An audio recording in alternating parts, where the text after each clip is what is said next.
FESESC Entrevista. Neudi Antônio Gianchini, presidente da CUT-SC.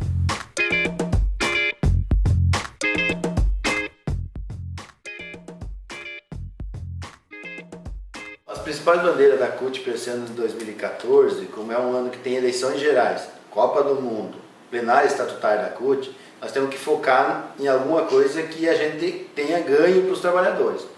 E como é uma bandeira que nós trouxemos ao longo dos anos, é a redução da jornada de trabalho. Sem dúvida nenhuma, é um ano eleitoral, nós precisamos ir para a rua, pressionar o nosso parlamentar, pressionar o governo Dilma, que é o governo que nós defendemos, mas que precisa, como deu muita coisa para o capital, para o empresariado nesse ano de 2012, 2013, precisa agora em 2014 fazer a redução da jornada de trabalho, nem que seja em 1 hora, né?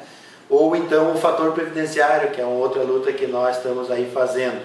E se você olhar aqui para o estado de Santa Catarina, nós temos a Marcha dos Catarinenses, que é a 5ª marcha, e que vai trazer para a rua o debate da saúde, da segurança e da educação, que são 3 bandeiras fundamentais aí para o movimento sindical. Então esse ano a gente precisa avançar de forma qualitativa para ganho de fato para a classe trabalhadora brasileira.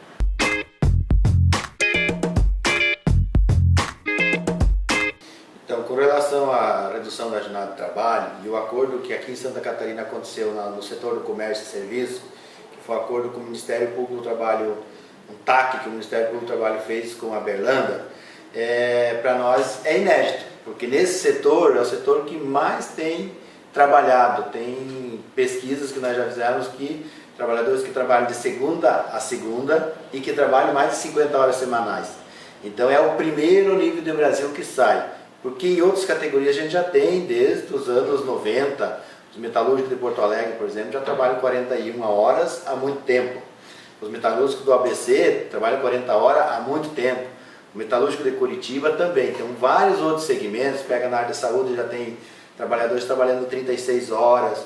Você pega na área de telemarketing, daí a coisa é maior ainda, mais complicada do que no comércio. Então, para nós isso é fundamental que os acordos, não só do setor do comércio, de outros setores, avancem.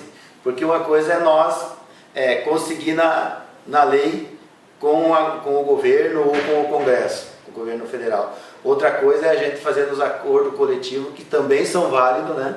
E que a gente aos poucos vai avançando nesse sentido. O que me deixa chateado é que nós fizemos a luta pela redução da jornada de trabalho e tem muitos sindicatos que com os seus funcionários ainda trabalham 44 horas, quando não mais que isso. Então isso precisa você, ao fazer a luta, também dar exemplo. Então nós precisamos pautar mais nas negociações coletivas a redução da jornada de trabalho.